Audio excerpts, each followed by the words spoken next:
हाय आदाब सलाम नमस्कार सत श्री अकाल। मैं रोशन कुशवाहा और आप देख रहे हैं times of Sitamarhi. Times of Sitamarhi में आपका स्वागत है। बात समझनी है तो पूरी वीडियो देखनी होगी।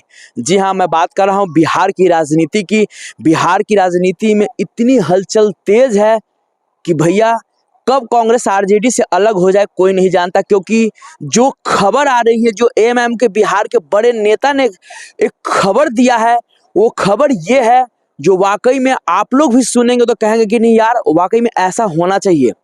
जी हाँ, खबर ये है कि दिल्ली में ओवैसी साहब प्लस राहुल गांधी के बीच एक वार्ता चल रहा है और वार्ता में ये खबर आ रही है कि जिस तरह से बिहार में कांग्रेस को निगलेक्ट किया जा रहा है आरजेडी द्वारा, जो कांग्रेस है वो साफ साफ मन बना चुकी है कि भैया आरजेडी से हमें बिहार में अब अलग ही होना है। क्योंकि जिस तरह से कुछ सालों में आपने देखा कि आज कांग्रेस को हाशिए पे ला दिया है क्षेत्रीय पार्टी, इससे राहुल गांधी को साफ साफ समझ में आ गया है। और ये समझ अभी दिल्ली के चुनाव से आया है, क्योंकि जो कांग्रेस का मेन दुश्मन था, कांग्रेस का मकसद दिल्ली में साफ साफ पता चल गया कि जितना नहीं था, किसी तरह अरविंद केजरीवाल हार जाए, आप सत्ता में न आए, मेन कांग्रेस का ये मकसद था। और यही कारण है कि जिस तरह आप देखते हैं कि दिल्ली में जैसे दबाया गया कांग्रेस को, उसके बाद ममता बनर्जी द्वारा बंगाल में कांग्रेस को सफाया कर दिया गया, बिहार में आपने देखा कि तेजस्वी यादव द्वारा कांग्रेस को सफाया कर दिया गया। इसी तरह साफ साफ अब मैं आपको बता दूं कि कांग्रेस एक बहुत बड़ा डिसीजन लिया है। बिहार में बहुत जल्द कांग्रेस का प्रदेश अध्यक्ष भी महादलित से होंगे। जी हाँ, ये भी खबर आ रही है, लेकिन मैं बात कर रहा हूँ फिलहाल एआईएम और प्लस राहुल गांधी की, यानी कांग्रेस की। तो मैं आपको ले चलता हूं आज से ठीक 1 से 1.5 महीना पहले। जी हाँ, मैंने जो खबर दिखाई थी कि आने वाले समय में जो पप्पू यादव का मेन मकसद है, और वही मकसद साफ साफ दिख रहा है और मेरी खबर पे मुहर लगता हुआ दिख रहा है। जी हाँ, क्योंकि कांग्रेस बिहार में आरजेडी से अलग हो जाएगी, क्योंकि आरजेडी बिल्कुल भाव देने के मूड में नहीं है। और तेजस्वी यादव को भी जिस प्रकार बिहार में लग रहा है कि भैया इस बार मुसलमान कहीं ना कहीं आरजेडी के साथ उतना नहीं है जितना और बार होता था, जितना 2020 के चुनाव में था, 15 के चुनाव में था, उसकी अपेक्षा मुसलमान लोग भी जग चुका है कि भैया आरजेडी क्या करता है, मुसलमानों से सिर्फ दरी बिछाता है लेकिन भागीदारी नहीं देता है। आपने देखा होगा पिछले कई दिनों से कि भैया आजकल तेली रैली करवाते हैं, पिछड़ा अति पिछड़ा को ज्यादा महत्व देते हैं तेजस्वी यादव। आपने देखा ही होगा कि भैया उस पर ज्यादा फोकस है। कोई भी बड़े चेहरा या बड़े मुसलमान नेता का एंट्री नहीं करा रहे हैं आरजेडी में। आप समझ सकते हैं, खबर आ रही है, और ये मैं नहीं कह रहा हूँ, ये एमएम के जो बिहार के बड़े नेता है, मैं नाम नहीं लूंगा, और उन्हें साफ कह दिया कि बहुत जल्द एक अच्छा समीकरण बिहार में आपको दिखने को मिलेगा।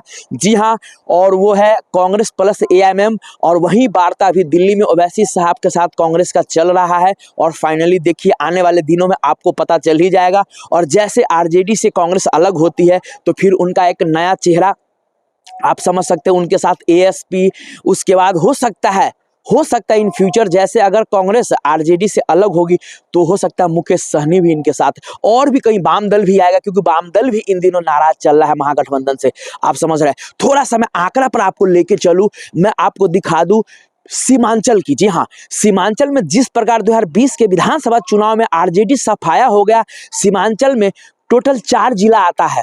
मैं बता दूं पूर्णिया, कटिहार, अररिया, किशनगंज, और ये चारों जिला मिला के, यानी ये 4 जिला तो है ही, चारों लोकसभा क्षेत्र भी है, और ये चारों लोकसभा क्षेत्र मिलाकर टोटल कुल जो विधानसभा की सीटें है वो है 24। जी हाँ, 24, और 24 में से ओनली आपने देखा 2020 के विधानसभा चुनाव में आरजेडी मात्र 1 सीट पर जीतती है, वो भी किशनगंज के ठाकुरगंज विधानसभा सीट। मात्र आरजेडी 1 सीट पे उसका खाता खुलता है। और इस बार साफ जैसे एएमएम और कांग्रेस अगर ये दोनों को मिला दे तो सीमांचल में भैया उनकी संख्या हो जाती है 9। जैसे वर्तमान में अभी कांग्रेस का सीमांचल में 4 विधायक है और प्लस 5 विधायक एमएम का जीता हुआ था, तो आप समझ सकते हैं 9 विधायक। भले वो 4 विधायक बदल गए, अलग मैटर है, लेकिन कहा जाता है कि एएमएम ही के बैनर तले जीता था वो 4 विधायक। और यही कारण है कि इस बार जो है सीमांचल से आरजेडी का जो एक बचा है वो भी सफाया होने वाला है। थोड़ा सा मैं आपको आंकड़ा ले चलूं और दिखाऊं। मैं पूर्णिया लोकसभा के अंतर्गत 6 विधानसभा सीटें आती है। अब मैं आपको बताता हूं बारी बारी से नाम। कस्बा, जहां से मोहम्मद अशफाक आलम कांग्रेस के जीते हुए हैं। बनमनखी, कृष्ण ऋषि बीजेपी के जीते हुए, रुपौली से बीमा भारती जीती थी, बाद में आपने देखा कि फिर उपचुनाव हुआ और निर्दलीय जीत गए शंकर सिंह। धमदाहा से लेसी सिंह जेडीयू के है, पूर्णिया से विजय खेमका बीजेपी के, कोरहा से कविता देवी बीजेपी के। अब मैं दूसरा लोकसभा की बात करूं तो है कटिहार।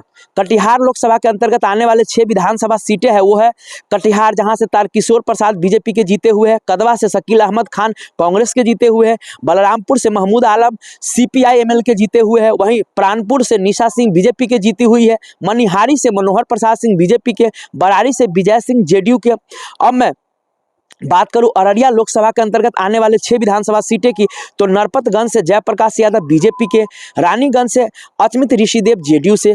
अब मैं बात करूं फारबिसगंज की, तो विद्यासागर केसरी बीजेपी से, अररिया से अबिदुर रहमान कांग्रेस के, जोकीहाट से शाहनवाज आलम एएमएम के, सिकटी से विजय मंडल बीजेपी के। अब मैं बात करूं आपको किशनगंज लोकसभा के अंतर्गत आने वाले 6 विधानसभा सीटें की, तो वो है बहादुरगंज से मोहम्मद अंजार नियाम एएमएम के, ठाकुरगंज से सऊद आलम जो आरजेडी के, बस ओनली एक, किशनगंज से इजराल हुसैन कांग्रेस के, कोचा धमन से मोहम्मद इजहार एमएम, अमौर से अख्तरुल इमाम एमएम, वाईसी से सैदू रुकुद्दीन अहमद एमएम।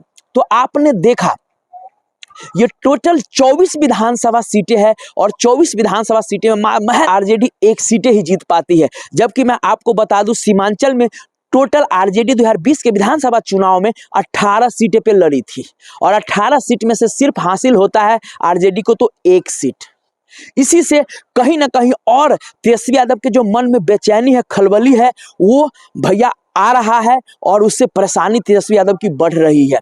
कांग्रेस का साफ साफ कहना है कि भैया जिस तरह से इंडिया गठबंधन में जेडीयू अगर 100 लेती है तो बीजेपी भी 100 मिलता है, तो इस तरह भैया हम क्यों नहीं 100 पे, अगर 100 नहीं तो 80, अगर हमको आप दे रहे तो 80 आप भी लो।